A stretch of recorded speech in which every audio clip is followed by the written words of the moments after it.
Mes amis, OM sur le podium. La bonne opération ce week-end lors de la 25e journée pour l'Olympique de Marseille qui rechipe à l'OL sa 3e place. Cette 3e place est capitale pour le football français car terminer 3e du championnat, c'est un accès pour la saison prochaine direct à la fameuse Ligue des Champions. Pour ce match, il y a du monde, il y a 4 prétendantes. Donc il y a l'OM qui est 3e, vous voyez le classement, 4e à égalité l'OL. Rennes 5e se pointe ce bout de son nez à 3 points derrière. Lille 6e à 5 longueurs et Monaco qui est requinqué par 2 succès de prestige à Lens et contre le Paris Saint-Germain vendredi dernier est à 6 longueurs de l'Olympique de Marseille, c'est-à-dire du paradis. Quel club est votre favori pour terminer 3e? 2 chroniqueurs ne sont pas d'accord. Jingle et on y va. Il y a une zone de frappe. Oui, il y a un petit truc. Quoi? Damien Degore, vous, votre club favori, vous pensez que c'est l'OM et puis Félix a une inspiration bretonne. Ah non. A une inspiration bretonne. Vous, c'est plutôt Rennes. Voilà, Oui. s'il y a un petit billet à mettre. L'Olympique de Marseille, vous êtes 3e, vous avez la priorité, Damien, on vous écoute.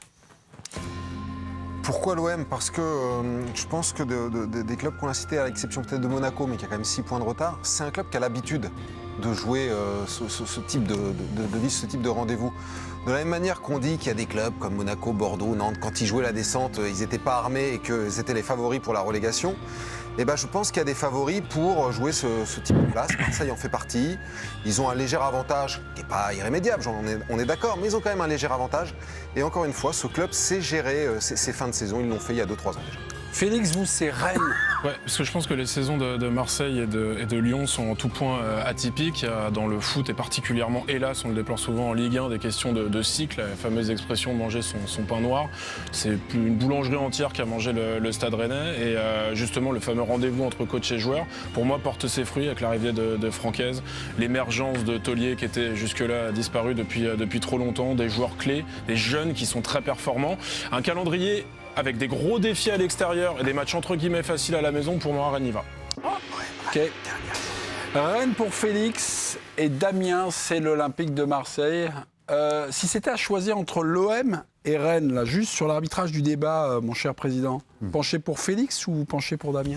Non, je penche pour Damien, avec les mêmes arguments que Damien. La force de l'habitude? La force de l'habitude, que j'applique d'ailleurs au PSG face à Lens. Je pense que de la même façon que Paris a plus l'habitude de gérer ce genre de fin de saison, je pense que, comme le dit Damien, Marseille a l'habitude. Je pense qu'il y a des meilleurs joueurs. Je pense que...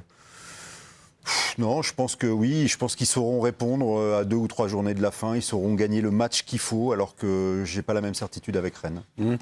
Dominique, vous aviez un autre club pour... Oui. Votre favori, c'est l'Olympique Lyonnais. Oui, je pense que dans ce sprint final, il faut un peu de garder son sang-froid, avoir des nerfs. Et un club tapis un peu dans l'ombre, puisqu'il est 4e, à égalité de points, qui est moins attendu, qui s'est relevé tout cette saison, de la suspension de son entraîneur, du changement, entre guillemets, d'actionnaire, de la relégation en Ligue 2 au début de saison. Alors certes, il a fait 13 victoires de suite, puis là, ça fait 3 matchs qu'il ne gagne plus. Donc on se dit, bah tiens, ils sont repartis dans l'autre sens.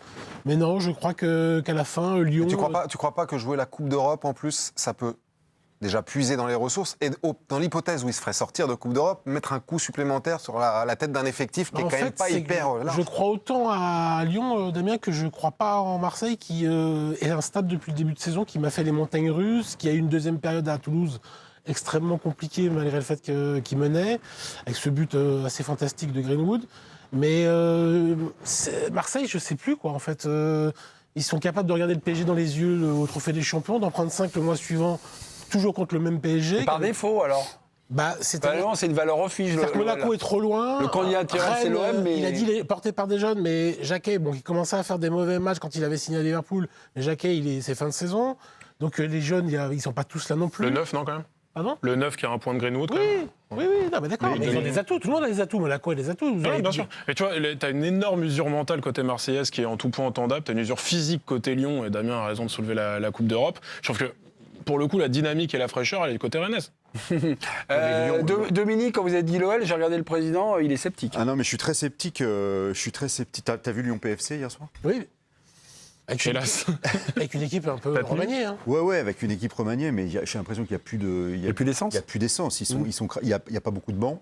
Il y a beaucoup de blessés. Il y a la Coupe d'Europe, comme l'a dit Damien.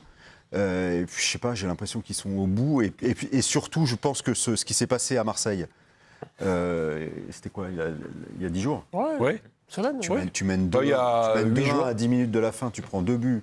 Tu passes de 8 points de plus 6 à moins 6 en 8 minutes. Plus suite au moment où Lyon menait 2. Ouais, c'est terrible ce qui s'est Il reste passé. 9 matchs, Mémé. Et derrière, non, mais bien sûr qu'il reste des matchs.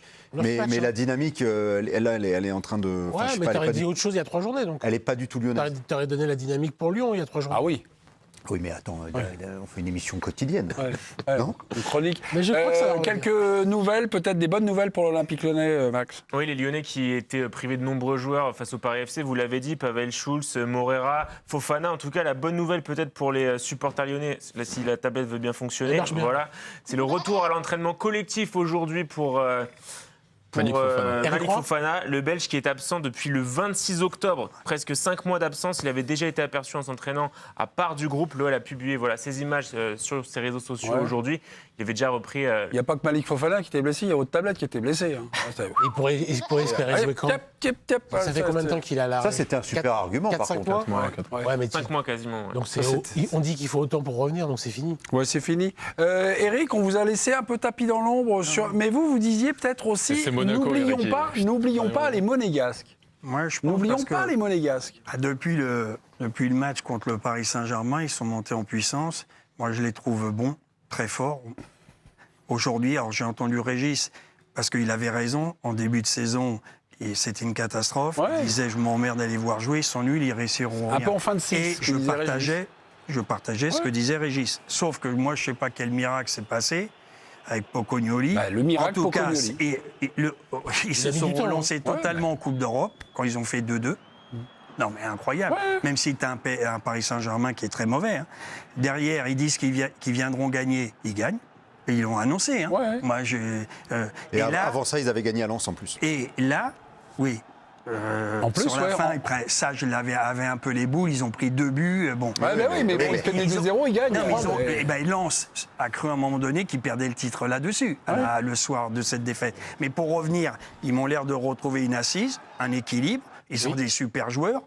Est-ce qu'ils peuvent faire balle de match, 9 victoires? Alors, juste une chose, dans le désordre. Ils vont au Paris Football Club, ils vont à Metz, ils vont à Strasbourg, ils vont à Toulouse. Ouais. Bon, après, ils gagnent chez eux. Ils n'ont pas un tableau compliqué. Non, comme j'ai vu... Je te coupe 2 secondes, Eric, parce que je connais les 3 prochains matchs. Là, ils reçoivent Brest. Oui. Et après, ils vont à Lyon. Donc, ils sont favoris. Et ils reçoivent Marseille. Donc, ils jouent Lyon et Marseille dans les 3 prochaines journées. D'accord. Donc, ça va se jouer... Oui, mais tu parles d'un Lyon, et je te rejoins, qui est à bout de souffle, à bout d'idées. Et contre Marseille, ça va être chaud. Après, oui, mais ils jouent à la maison. Ouais, à Louis II. Sur Monaco, on se retrouvera pour parler de Monaco dans 3 semaines, quoi, Eric. Dans 3 semaines, vous êtes là. Tu t'enflammes pour Monaco? Non, dans quelques minutes.